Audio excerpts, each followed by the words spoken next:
नमस्कार, मैं हूं राहुल सिन्हा। सत्ता के सभी न्यूज मित्रों का स्वागत है।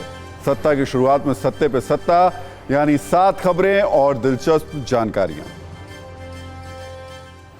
सत्ता में आज रूस में पुतिन और किम जोंग के बीच हुई विस्फोटक मुलाकात के मायने आपको बताएंगे। पुतिन और किम जोंग के बीच हुई परमाणु डील पर हमने डायलॉग्स वाली एक कुंजी तैयार की है। आपको यह भी बताएंगे क्यों इस मुलाकात पर अमेरिका टेंशन में है। ये किम जोंग पर अब तक की सबसे सीरियस खबर है। देश की सत्ता की भी बात होगी। दिल्ली में इंडिया गठबंधन समन्वय समिति की पहली बैठक हो रही है। शरद पवार के घर पर मीटिंग हो रही है। सवाल है, क्या सीट शेयरिंग पर सहमति बनेगी? इस बैठक से क्या निकल कर आएगा, इस पर आने वाले चुनाव के हिसाब से चर्चा करेंगे। क्या अब मदरसे से भी संस्कृत के विद्वान निकलेंगे? ये सवाल आज हर किसी की जुबान पर है, क्योंकि उत्तराखंड के 117 मदरसों में संस्कृत की पढ़ाई कराने का फैसला लिया गया है। मदरसों में एनसीईआरटी पाठ्यक्रम लागू होगा। इस पर मजहबी लड़ाई भी छिड़ी है। इस पर पक्ष विपक्ष वाली न्यूज रील हमने आपके लिए तैयार की है। बिहार में कमजोर शिक्षा व्यवस्था की शर्मनाक तस्वीर सामने आई है। वैशाली में सुविधाओं की कमी से नाराज छात्राओं ने हाथ में पत्थर उठा लिया और शिक्षा विभाग की गाड़ी पर हमला कर दिया। सुशासन बाबू के राज में कलम उठाने वाली छात्राएं क्यों पत्थर उठाने पर मजबूर हुई, इसका आईना आंकड़ों के जरिए देश के सामने हम रखेंगे। बड़ी खबर जम्मू कश्मीर से है, जहां आतंकवाद के खिलाफ ऑपरेशन तेज है।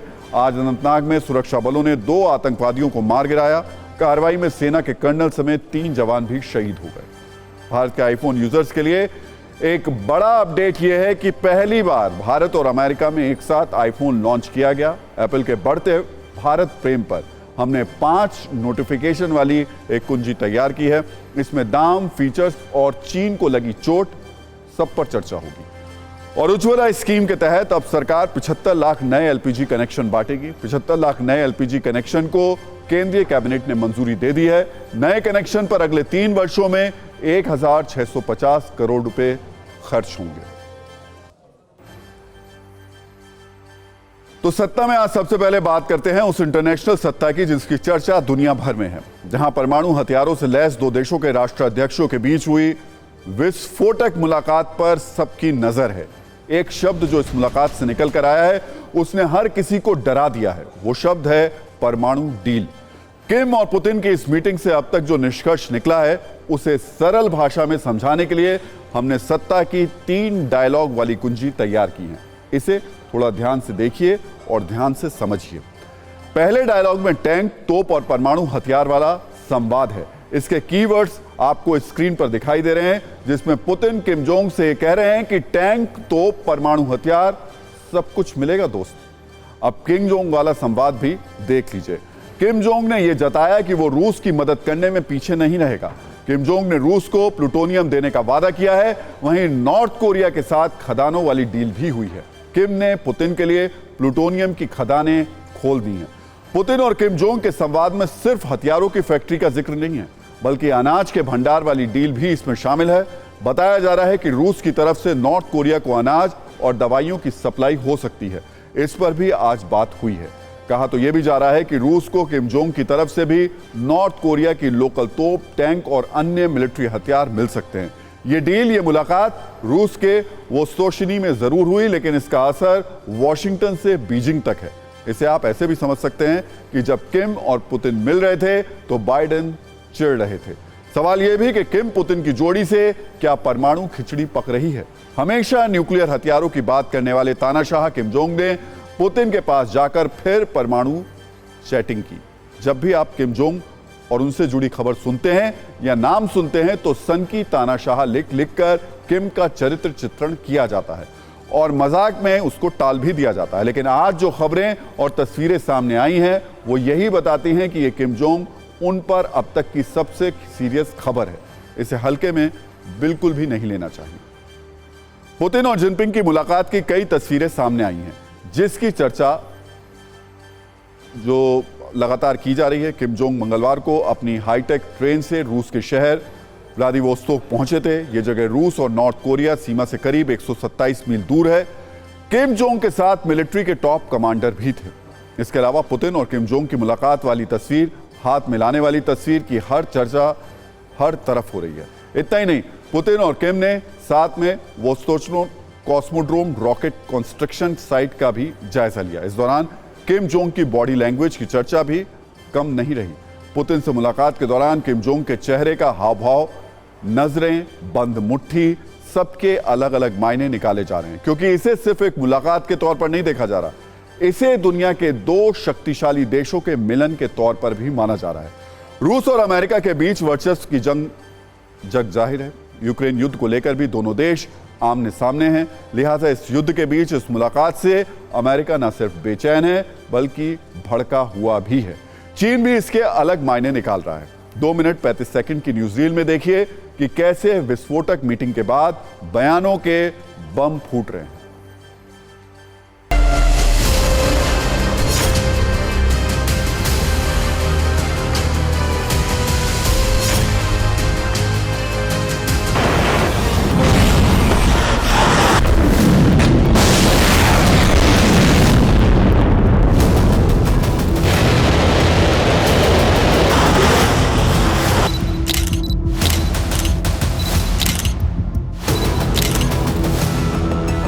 대통령께서 말씀하신 바와 같이 우리 국가 해방과 우리 국가 창건에서 우리 소련식이 러시아와의 그 전통 뿌리 깊은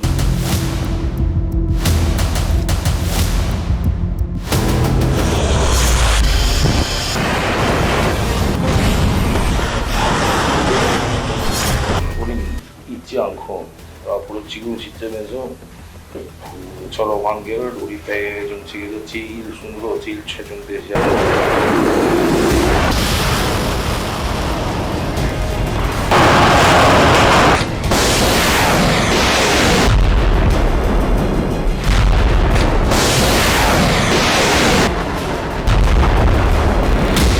Председатель, я очень рад вас вновь видеть, и 생각합니다. наша встреча проходит в особо 함께 설정 이런 다소 덜 맞이하게 됩니다.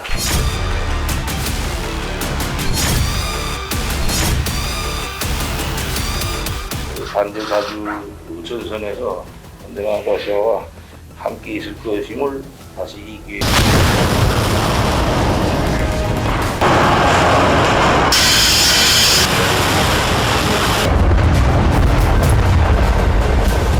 ask for assistance in a war that he expected to win in the opening month. Look, I would characterize it as him begging for assistance. Now.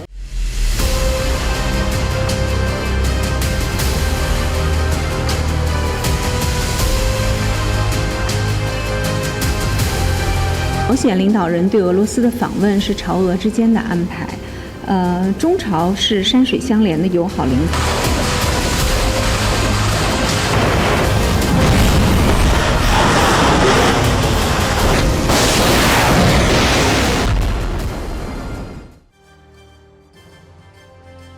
North Korea का सुप्रीम लीडर किम जोंग अक्सर परमाणु गतिविधियों को लेकर बदनाम रहे। इस साल नॉर्थ कोरिया 10 से ज्यादा परमाणु हथियारों का टेस्ट कर चुका है। ऐसे में हाईटेक ट्रेन में सवार होकर रूस आना, पुतिन से मिलना, परमाणु डील करना, यह युद्ध की आशंकाओं वाला संकेत है।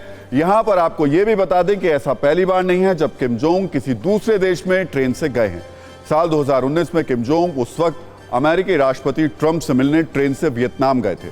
2019 में ही किम जोंग पुतिन से मिलने मॉस्को भी गए थे। किम जोंग जिस ट्रेन से यात्रा करते हैं, यह कोई साधारण ट्रेन नहीं है, बल्कि इसकी सुरक्षा अभेद्य होती है। यह हाईटेक सुविधाओं से लैस होती है। इस बार रूस जिस ट्रेन से किम जोंग गए हैं उसकी बात करें तो यह किम की सीक्रेट ट्रेन पूरी तरीके से बुलेट प्रूफ है। इस ट्रेन से मिसाइल हमला करना भी संभव है। ट्रेन के अंदर कॉन्फ्रेंस रूम और सैटेलाइट फोन की सुविधा रहती है। इस ट्रेन की एक बोगी में तानाशाह किम जोंग का दफ्तर है। ट्रेन में 100 स्पेशल सिक्योरिटी कमांडो तैनात होते हैं। ये अत्याधुनिक कम्युनिकेशन सिस्टम से लैस है। किम की ट्रेन के साथ 2 और ट्रेन भी चलती हैं। एक ट्रेन रेलवे लाइन को चेक करती है, दूसरी ट्रेन में सुरक्षाकर्मी और तीसरी ट्रेन में अधिकारी होते हैं। यहां आपको यह भी बता दें कि किम जोंग, उनके पिता किम जोंग इल भी ट्रेन से दूसरे देश जाते थे। बताया जा रहा है कि साल 2001 में किम जोंग इल 10 दिन का सफर करके मॉस्को गए थे। खास बात यह है कि साल 2011 में ट्रेन यात्रा के दौरान ही किम जोंग इल की हार्ट अटैक की वजह से मौत हो गई थी। तो किम जोंग की सुरक्षा की बात हुई तो अब आपको बता दें कि रूस के राष्ट्रपति पुतिन की सुरक्षा भी कम नहीं है। अपनी हाईटेक सुरक्षा को लेकर पुतिन पूरी दुनिया में मशहूर हैं। आपको बता दें, पुतिन की सुरक्षा में कई लेयर होते हैं, जिसे और भी मजबूत करने का फैसला लिया गया है। पुतिन के नए सुरक्षा प्लान के बारे में भी आपको अपडेट कर देते हैं। अब वैगनर लड़ाकों को पुतिन की सुरक्षा में लगाया जाएगा। रूसी नेशनल गार्ड में वैगनर के स्पेशल लड़ाकों की भर्ती हुई है। नेशनल गार्ड में अनुभवी फाइटर्स की भर्ती हो रही है।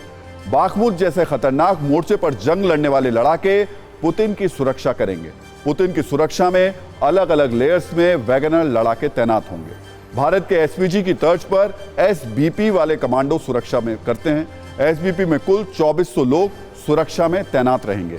एफएसओ की अलग अलग यूनिट्स भी सुरक्षा में तैनात रहती हैं। एफएसओ के पास राष्ट्रपति का न्यूक्लियर सूटकेस रहता है। पुतिन की सुरक्षा के बाहरी घेरे में रूसी नेशनल गार्ड होते हैं।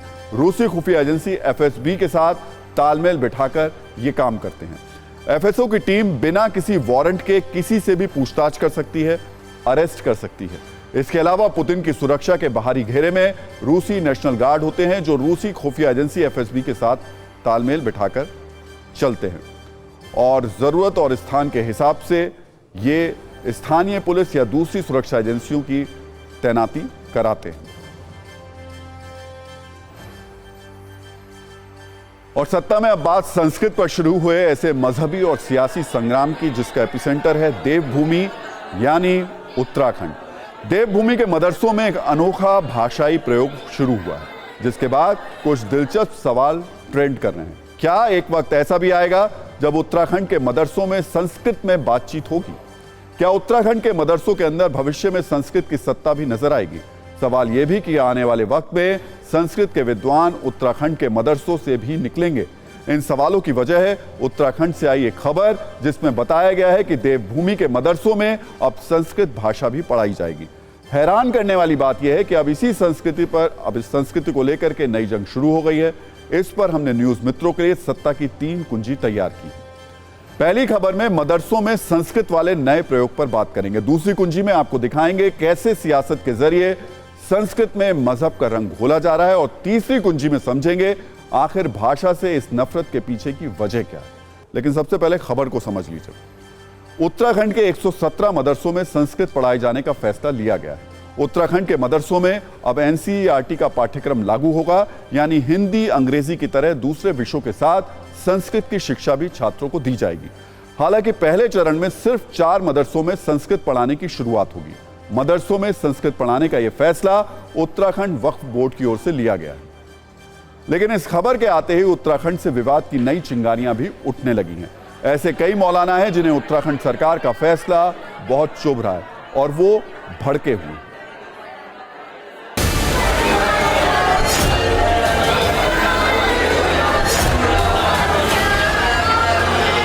अरबिक के साथ साथ संस्कृत भी पढ़ाएंगे। मेरे बच्चों को अब हर लैंग्वेज पढ़ने का अधिकार होगा। देवभूमि उत्तराखंड में संस्कृत नहीं पढ़ाई जाएगी तो कहाँ पढ़ाई जाएगी? मैं ये मानता हूँ कि अब वक्त आ गया है बदलने का, और अब समाज भी बदलने के लिए पूरी तरह से तैयार है।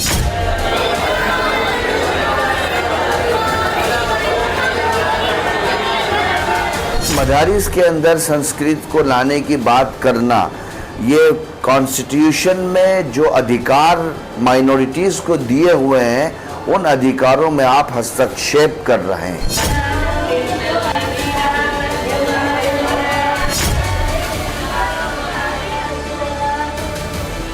हमारे बच्चों जो सीखेंगे संस्कृत, उनको कुछ फ़ायदा होगा। एज ए लैंग्वेज आप पढ़ाइए, इसमें कोई ऑब्जेक्शन नहीं है। तो किसी लैंग्वेज को जानना, इसमें कोई ख़राब बात नहीं है। लेकिन फोर्स क्यों किया जा रहा है?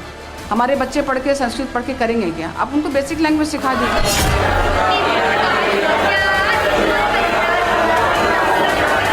मदरसे का नाम आते ही ये तस्वुर हो जाता है कि यहाँ पे इस्लामी तालीम और कल्चर और तहजीब सिखाई जाती है। अब इसको संस्कृत में बदल देना या इसमें संस्कृत का एक शोबा कायम कर देना, ये सरासर इस्लामी तालीम के खिलाफ है।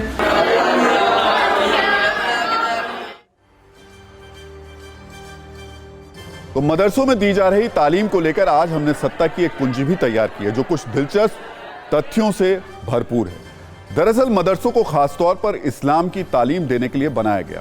ज्यादातर मदरसों में आज भी इस्लामिक शिक्षा, कुरान और उर्दू के बारे में बच्चों को शिक्षा दी जाती है। लेकिन वक्त के साथ जब मदरसों में छात्रों की संख्या बढ़ी तो सबको यह महसूस हुआ कि इस्लामी तालीम हासिल करके जिंदगी की रोजमर्रा की जरूरतों को पूरा नहीं किया जा सकता। इसीलिए 80 के दशक में कुछ मदरसों में दूसरे स्कूलों की तरह हिंदी, अंग्रेजी और दूसरी भाषाएं भी पढ़ाई जाने लगी।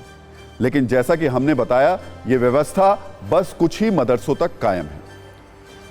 वैसे मदरसों की शिक्षा व्यवस्था को लेकर थीसिस का डिजिटाइजेशन करने वाली संस्था शोध गंगा ने एक सर्वे किया था, जिसमें चौंकाने वाली बात सामने आई थी। सर्वे की रिपोर्ट में बताया गया था कि सिर्फ 2% छात्र ही भविष्य में उच्च शिक्षा हासिल करना चाहते हैं। मदरसों में पढ़ने वाले 42% छात्र भविष्य में धर्म प्रचार करना चाहते हैं। मदरसों में पढ़ने वाले 16% छात्र शिक्षक के रूप में धर्म की शिक्षा देना चाहते हैं। वहीं 8% छात्र इस्लाम की सेवा करना चाहते हैं। मदरसों में पढ़ने वाले 30% का मकसद सामाजिक कार्य करना होता है, जबकि मदरसों में पढ़ने वाले 2% छात्र आगे धर्म गुरु बनना चाहते हैं। यानी मदरसे में पढ़ने वाले 98% छात्र धर्म से जुड़ा काम करना चाहते हैं।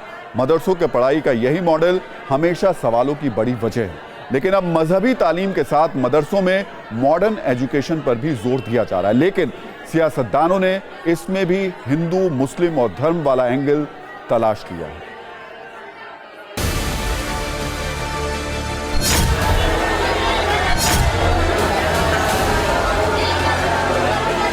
संस्कृत क्यों, फारसी क्यों नहीं, जापानीज़ क्यों नहीं, चाइनीज़ क्यों नहीं, हिंदी क्यों नहीं? सारे सब्जेक्ट पढ़ाए जाने चाहिए बच्चों को, जिसमें ऑप्शनल सब्जेक्ट्स हैं, जो जिसको पढ़ना चाहे करे। क्या ये शिक्षक प्रदान करेंगे? मदरसे में ये कहा जाए कि संस्कृत पढ़ाना है या कंपेल किया जाए तो बिल्कुल सही है कि मैं समझता हूँ कि जो मदरसा बोर्ड बना उसकी आत्मा पर कहीं ना कहीं एक तरह प्रहार है। अगर एक ही पैटर्न बन जाए कि संस्कृत पढ़ाना है तो मैं समझता हूँ कि ना मदरसा बोर्ड की जरूरत है ना संस्कृत बोर्ड की जरूरत है।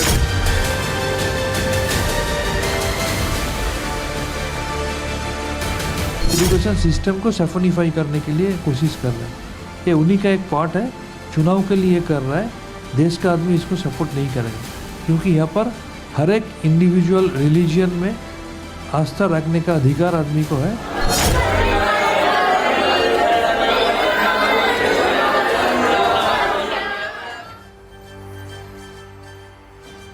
वैसे आज संस्कृत की सत्ता को भी देखना और समझना आपके लिए बेहद जरूरी है। संस्कृत एक ऐसी भाषा है जिसे आप भारत की सॉफ्ट पावर भी कह सकते हैं, और इसकी वजह समझ लीजिए।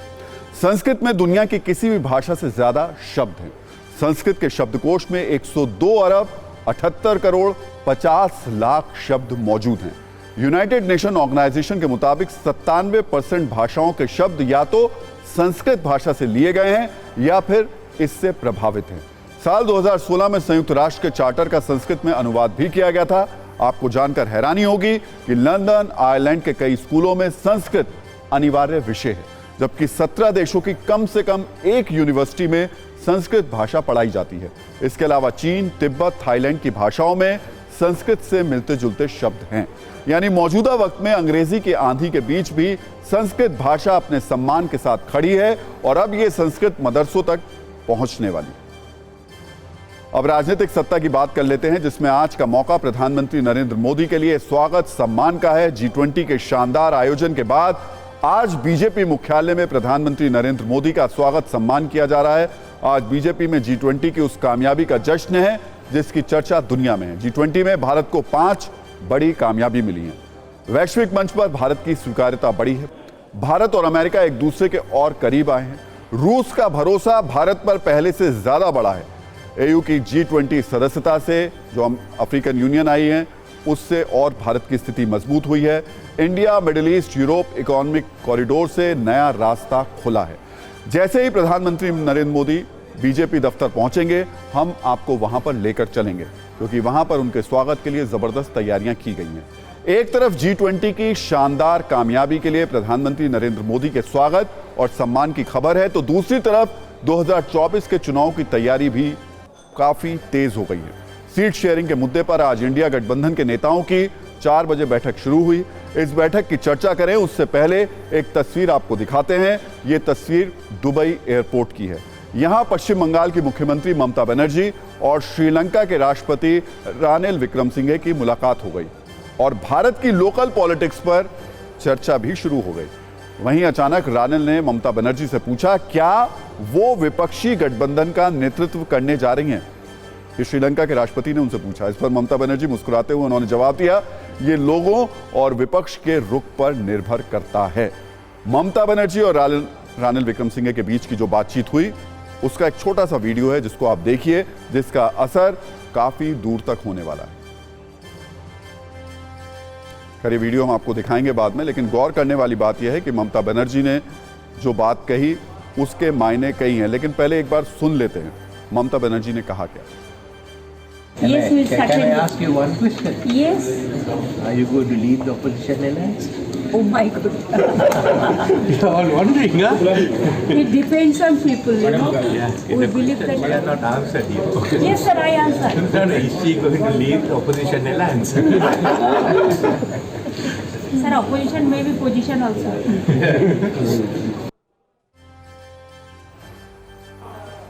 गौर करने वाली बात यह है कि ममता बनर्जी ने पीएम उम्मीदवार के मामले में इनकार नहीं किया। उन्होंने कहा यह सब देश की जनता और विपक्षी पार्टियों पर निर्भर है। यानी ममता बनर्जी प्रधानमंत्री उम्मीदवारी की रेस में तो हैं, बाकी इंडिया गठबंधन के नेताओं को तय करना है कि वो ममता बनर्जी को पीएम उम्मीदवार बनाते हैं या किसी और को, या फिर बिना चेहरे के चुनाव लड़ते हैं। वैसे आज इंडिया गठबंधन की कोऑर्डिनेशन कमेटी की एक अहम बैठक हुई। दिल्ली में बैठक शरद पवार के घर पर हुई। इसमें टीएमसी की तरफ से कोई शामिल नहीं हुआ। ऐसी जानकारी दी गई कि अभिषेक बनर्जी से ईडी की पूछताछ के कारण आज उनकी तरफ से कोई इस बैठक में शामिल नहीं हुआ। जेडीयू अध्यक्ष लल्लन सिंह भी तबियत खराब होने के कारण इस बैठक में शामिल नहीं हो पाए। उनकी जगह पर संजय झा इस बैठक में शामिल हुए। कोऑर्डिनेशन कमेटी की इस पहली बैठक में साझा चुनावी रणनीति, साझा चुनावी रैलियां, 5 दिवसीय संसद के विशेष सत्र के लिए साझा रणनीति, सीट शेयरिंग पर शुरुआती चर्चा, नारे, झंडे, लोगो तय करने पर चर्चा, मीडिया हैंडल करने पर अहम चर्चा, सोशल मीडिया के साझा इस्तेमाल समेत उन मुद्दों पर चर्चा हुई जो इंडिया गठबंधन के दलों में विवाद पैदा कर सकते हैं। शाम 4 बजे यह बैठक शुरू हुई, अब खत्म हो चुकी है। बैठक के बाद इंडिया गठबंधन के नेताओं ने क्या कहा, एक बार वो सुन लेते हैं। मोटे तौर पे जो फैसला लिया गया है वो एक तो ये है कि जल्द से जल्द तमाम पार्टियां आपस में बैठकर, जो मेंबर पार्टीज हैं वो सीट शेयरिंग पे चर्चा कर फैसला लेंगी। दूसरा, एक public rally, joint public rally Bhopal में करने का फैसला लिया गया है जो अक्टूबर के पहले हफ्ते में होगी और मुख्य तौर पर जो मुद्दे इस रैली में हाईलाइट किए जाएंगे वो रहेंगे भ्रष्टाचार और महंगाई।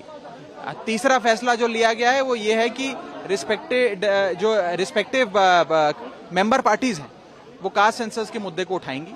और चौथा ये लिया गया है कि कुछ ऐसे जो हमारी मीडिया सब ग्रुप से रिकमेंडेशन आई थी, कुछ ऐसे एंकर्स हैं जो देश में भड़काऊ बहस कराते हैं, उनकी सूची जारी कर उनसे इंडिया अलायंस उनके शो पे जाना बंद करेगी। INDIA की मीटिंग हिंदुओं को तबाह, बर्बाद और एक तरह से मिटा देने के लिए बैठक हो रही है।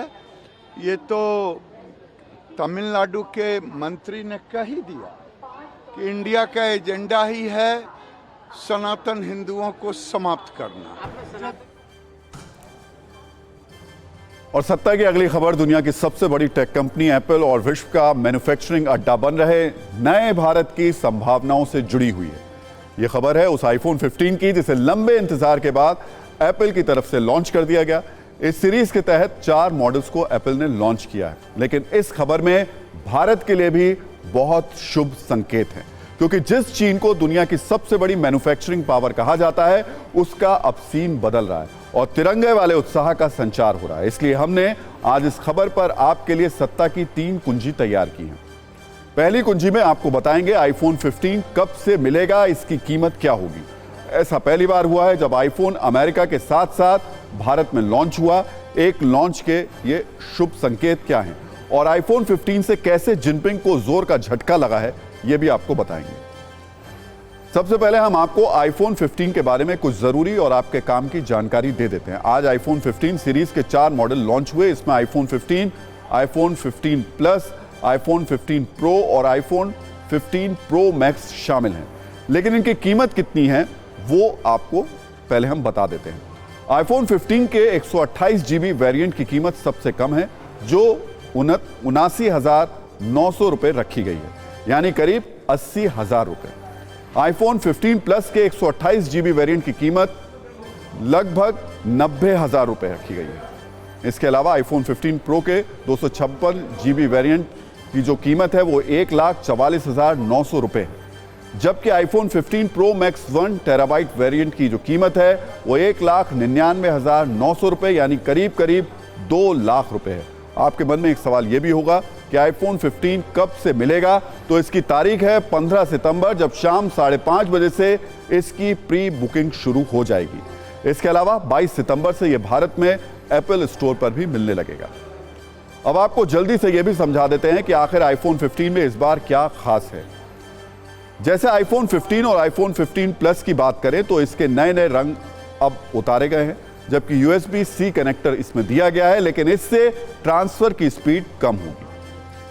आईफोन 15 और 15 प्लस में आईफोन 14 प्रो से क्या क्या लिया गया है ये भी आपको बता देते हैं। तो इनमें प्रोसेसर, डायनामिक आइलैंड और 48 मेगापिक्सल कैमरा है। इसके अलावा आईफोन 15 प्रो और आईफोन 15 प्रो मैक्स में इस नए फीचर्स कौन कौन से हैं वो भी आप थोड़ा सा नोट कर लीजिए।